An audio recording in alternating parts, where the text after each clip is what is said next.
সম্মানিত medical technology ও pharmacist ভাইরা, আপনারা নিশ্চয় অবগত আছেন আগামীকাল আমাদের 4 ঘন্টার কর্মবিরতি আছে। এই কর্মবিরতি আমাদের জাতির অস্তিত্ব লড়াই। এই অস্তিত্ব লড়াই আমাদেরকে অগ্রণী ভূমিকা পালন করতে হবে। এখানে আমাদেরকে কোনো পিছপা হলে চলবে না। ইতিমধ্যে আমাদের কাছে সংবাদ এসেছে বিভিন্ন অফিস থেকে, সরকারি অফিস থেকে, বিভিন্ন জায়গা থেকে বিভিন্ন ধরনের আমাদের টেকনোলজি এবং ফার্মাসিস্ট ভাইদেরকে হুমকি ধামকি দেওয়া হচ্ছে।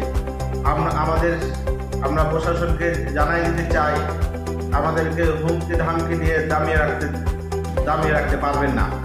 আমাদের এই দাবি, আমাদের এটা দাবি না, আমাদের অধিকার। আমাদের এই অধিকার থেকে আমাদের কিন্তু বঞ্চিত করেন।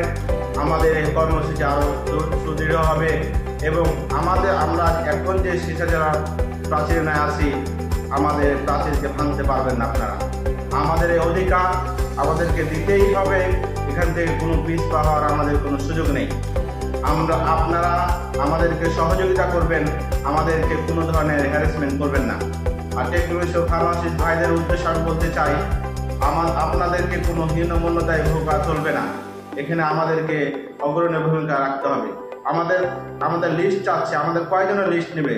আমরা সবাই এক একটা যোদ্ধা এবং আমরা আমাদের জায়গা থেকে সর্বোচ্চ চেষ্টা করব কেউ যাতে এই কর্মবিরতি থেকে অনুপস্থিত না থাকে। আমরা সবাই কর্মবিরতি পালন করব। এখানে আমাদের কোনো ভয়ভীতি দিয়ে পিছিয়ে রাখা যাবে না, পিছিয়ে থাকা যাবে না। সবাইকে আগামীকালকের এই কর্মবিরতিতে অংশগ্রহণ করার জন্য উদাত্ত আহ্বান জানিয়ে আজকে আমার কথা শেষ করছি। আসসালামু আলাইকুম।